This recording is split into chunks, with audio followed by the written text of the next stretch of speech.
Comprendre le domicile. Définition, type et conséquences. Leçon 5.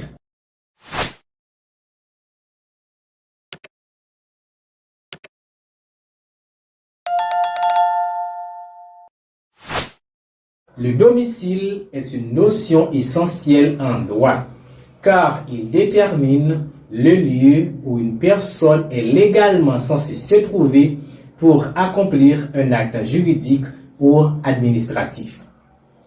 Mais qu'entendons par précisément domicile? Quels sont ses types et ses implications juridiques? Cette vidéo détaillée de la rubrique Droit vers le droit sur Univers dans une main explore en profondeur ces questions. Qu'est-ce que le domicile? Le domicile est le lieu où une personne établit son centre d'activité avec l'intention de s'y installer de façon permanente. Ce lieu peut néanmoins changer au gré des besoins et aux opportunités de la vie.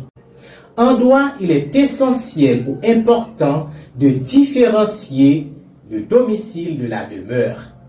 Le domicile correspond à la commune où est établie une personne, tandis que la demeure désigne le lieu ou l'adresse spécifique de cette personne dans la commune.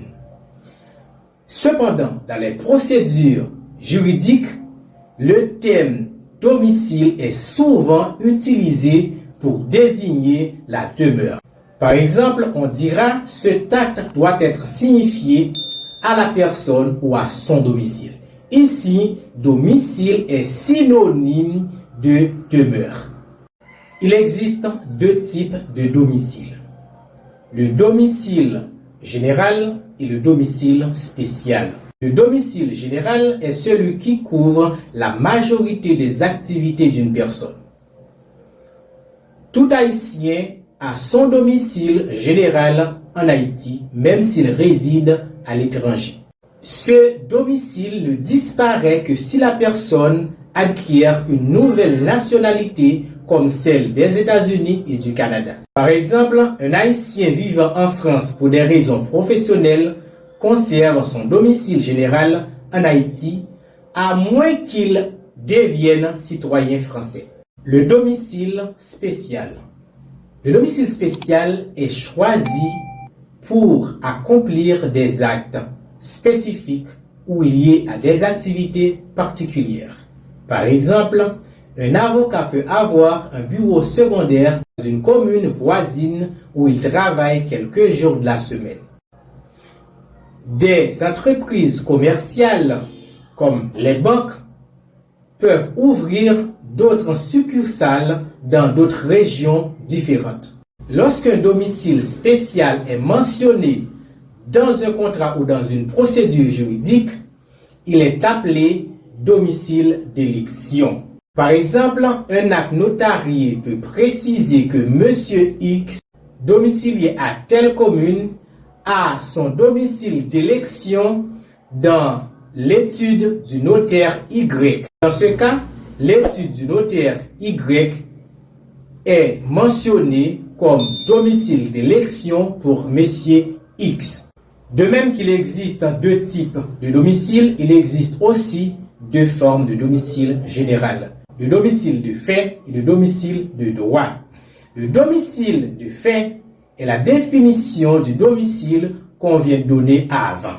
Le domicile de droit est imposé par la loi pour une certaine catégorie de personnes. Par exemple, les femmes mariées sont domiciliées chez leur mari et vice-versa. Les enfants ou les mineurs domiciliés chez leurs parents ou tuteurs. Les militaires en service actif domiciliés dans leur lieu d'affectation. Les personnes de maison, les employés de maison, par exemple les servantes ou autres employés, domiciliés à l'endroit où ils résident pour leur emploi. Les officiers ministériels tels que les appanteurs, les notaires, les officiers d'état civil ont pour domicile le lieu où ils travaillent officiellement. Comme on l'avait dit, Auparavant, le domicile est choisi par la personne pour s'installer de façon permanente. Est-ce qu'une personne peut changer de domicile? Toute personne a le droit de changer de domicile à tout moment. Cependant, ce changement ne doit pas causer de préjudice aux tierces, surtout dans les relations d'affaires. Par exemple, une personne quittant une commune pour s'installer ailleurs doit informer ou signaler ses partenaires d'affaires afin d'éviter tout préjudice ou toute confusion. De même qu'il existe des types de domicile, des formes de domicile, il existe aussi des conséquences. Le domicile joue un rôle important dans plusieurs domaines juridiques.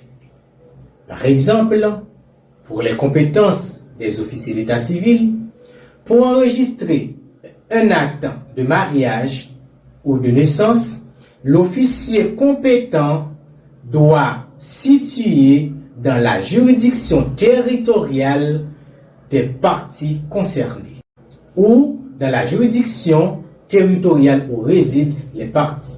Les litiges doivent être portés devant un tribunal basé dans le domicile de l'une des parties concernées. Pour se porter aux élections, il est obligatoire de résider dans la juridiction électorale concernée. C'est-à-dire, on ne peut pas se porter aux élections si on ne réside pas dans la commune Gonaïve, dans la commune de Port-au-Prince par exemple. À la fin de tout cours, j'ai toujours l'habitude de vous laisser quelques questions pour vous approfondir. Quelle est la définition du domicile et comment diffère-t-il de la demeure? Donnez un exemple de domicile spécial et expliquez quand il devient domicile d'élection. Quelles sont les personnes concernées par le domicile de droit? Quels sont les effets juridiques de domicile dans le cadre des tribunaux ou des élections? Nous espérons que cette leçon de droit vers le droit vous aide à comprendre la notion de domicile et ses implications.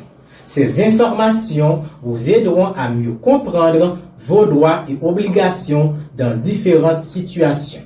À bientôt pour d'autres explorations enrichissantes dans le monde juridique sur Univers dans une main. N'oubliez pas de partager avec vos proches, vos amis, vos collègues et surtout de nous donner votre avis dans le commentaire afin de mieux vous présenter les rubriques. Et à bientôt sur Univers dans une main.